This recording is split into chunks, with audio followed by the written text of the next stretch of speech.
Rafa Moy es Sí. compañero, es profesor de Derecho del Trabajo y de la Seguridad Social de aquí de la Facultad de Derecho de la Universidad de Valencia y hablará de la negociación colectiva y el suministro energético como condición de seguridad social.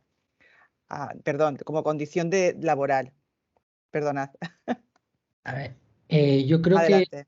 se ve la diapositiva. Perfecto. Muchísimas gracias.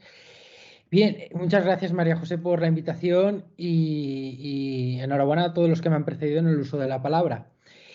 Mi enfoque es algo distinto y es que voy a tratar de responder a la pregunta de qué tiene que aportar en este sentido el derecho del trabajo, si es que tiene que aportar algo.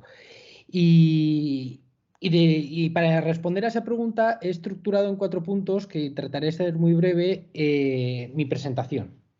El primero es una introducción, luego un análisis de convenios colectivos breve. En tercer lugar, ¿de qué hablamos desde el punto de vista de derecho al trabajo cuando hablamos del suministro eléctrico como condición laboral? Y por último, algunos problemas que están suscitándose en los tribunales. Bien, en primer lugar, cuando abordé esta materia me sorprendió no encontrar una regulación laboral en torno a la energía como condición laboral, más allá de lo que después diré de los convenios colectivos.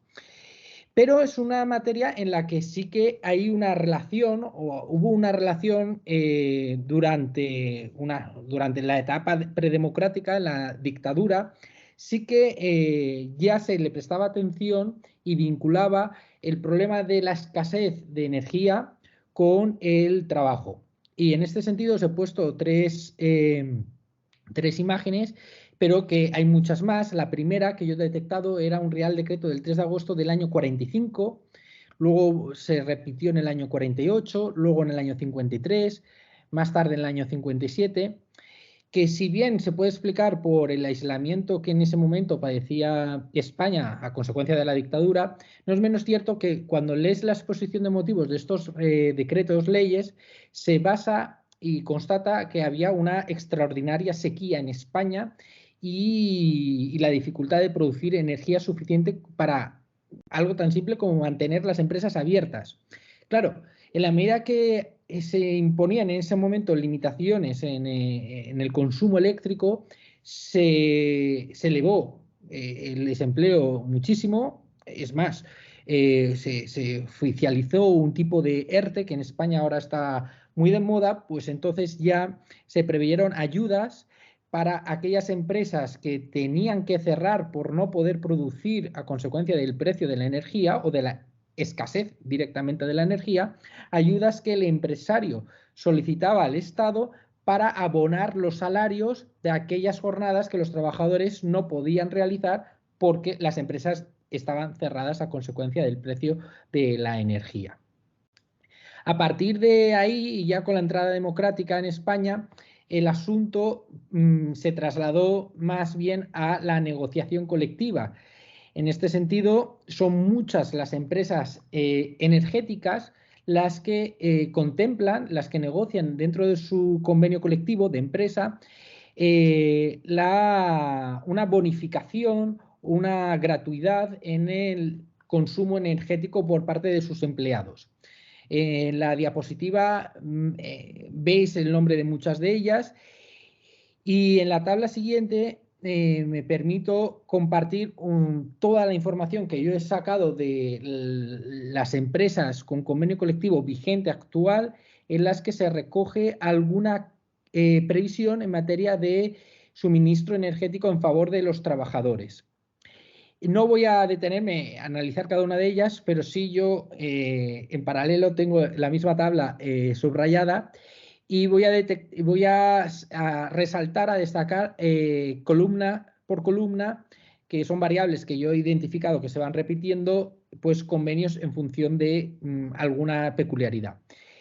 Lo primero que se destaca es que esa condición, el suministro energético, no se tiene claro qué es desde el punto de vista laboral y los negociadores tampoco. En cada convenio se le da una condición distinta.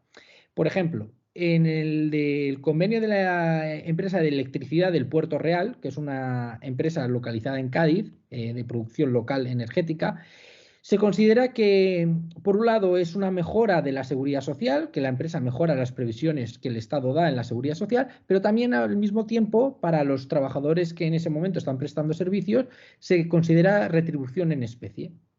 Pues una doble naturaleza. Otros se decantan por una, por otra.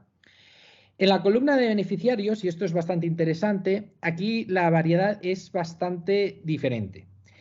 Es bastante amplia en el sentido de que originalmente las empresas reconocían esta gratuidad o este precio bonificado especialmente no solo a los trabajadores, sino a los jubilados y jubiladas. Aquellos que habían prestado servicios toda su vida en estas empresas energéticas, pues cuando se retiraban, pues seguían disfrutando de un precio de energía reducido o incluso gratis. Destaca en este sentido el Grupo Endesa. El Grupo Endesa en España reconoce este beneficio tanto a los trabajadores que se encuentren con el contrato suspendido por alguna situación de incapacidad, a los trabajadores que están en ERTE, a los viudos, a las viudas, a los huérfanos, a los jubilados, a los prejubilados, a los herederos. Por tanto, un gran abanico de sujetos beneficiarios de esta condición. En el polo opuesto tenemos pues la empresa de distribuciones eléctrica de Crevillente, que antes una compañera Elisa hacía mención de ella, o la Unión Eléctrica Industrial, que es la equivalente en Alicante. De hecho, el convenio colectivo es un copia y pega entre ambas.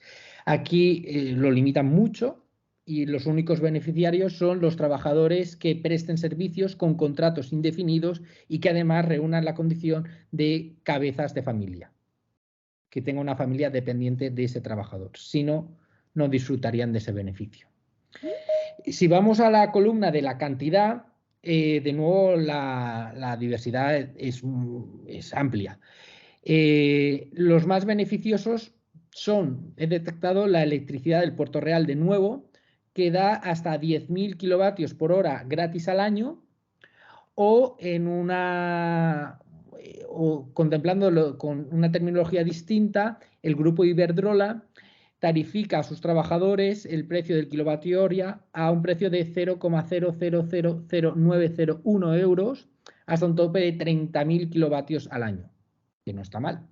En el polo opuesto nos encontramos pues con gas natural Fenosa, que el precio es bastante elevado, es de 0,11 kilovatios hora. Por tanto, vemos que tampoco hay una regla común entre los convenios a la hora de fijar cuánto se bonifica o cuánto se da de gratuito en energía eléctrica. Después hay otras dos últimas columnas en las que observamos otras características que solo aparecen en algunos convenios colectivos. Por ejemplo, si se reconoce este derecho a la gratuidad o al precio bonificado de la electricidad más allá de la residencia propia, es decir, en segundas residencias. Solo lo encontramos en dos convenios, el de Iberdrola y el de la central nuclear de Almaraz Trillo, que está en Andalucía.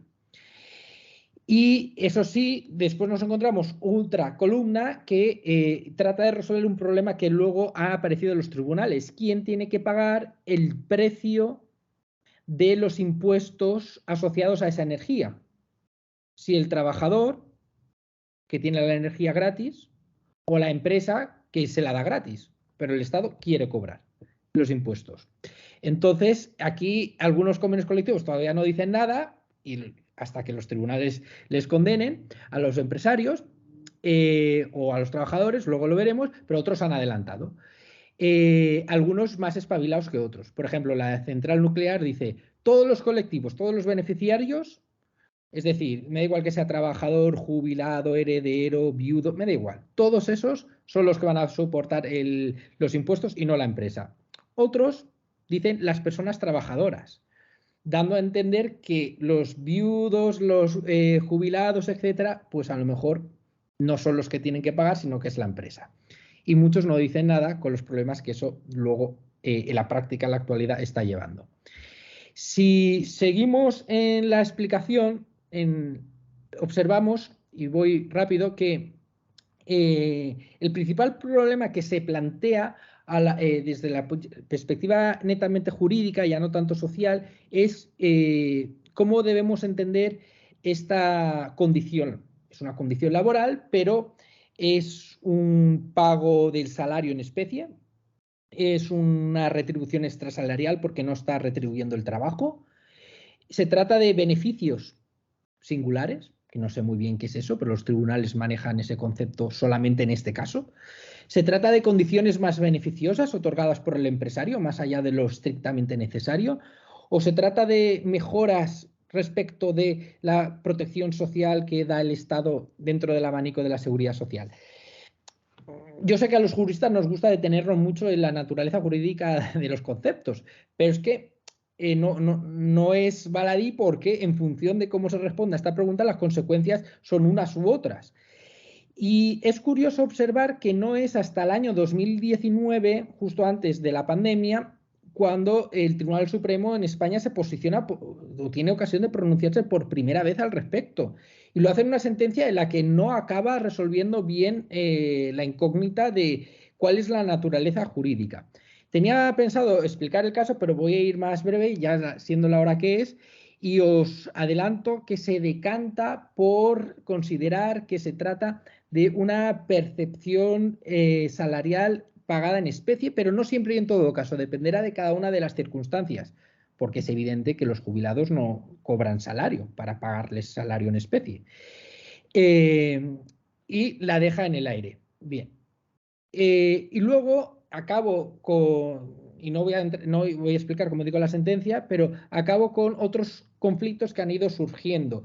Especialmente me interesa el primero, también resuelto en una sentencia del 2021, y vendrán otras seguro, que es que la empresa no quiere seguir pagando a los trabajadores en España estos beneficios eléctricos. Es evidente que ante el coste de la electricidad, pues las empresas energéticas no parecen estar dispuestas a mantener esta condición laboral. Algunas lo que hacen es reducir la bonificación, lo hemos visto en la tabla de convenios colectivos, y otras directamente lo suprimen. Es cierto que con la reforma laboral del 2022 esto lo tiene mucho más complicado porque los convenios colectivos, salvo que se sustituya por uno nuevo, mantiene su vigencia sine die, para siempre. Pero justo antes de la reforma esto no era así. Los convenios colectivos mantenían su aplicación como más un año después de que llegara el término final.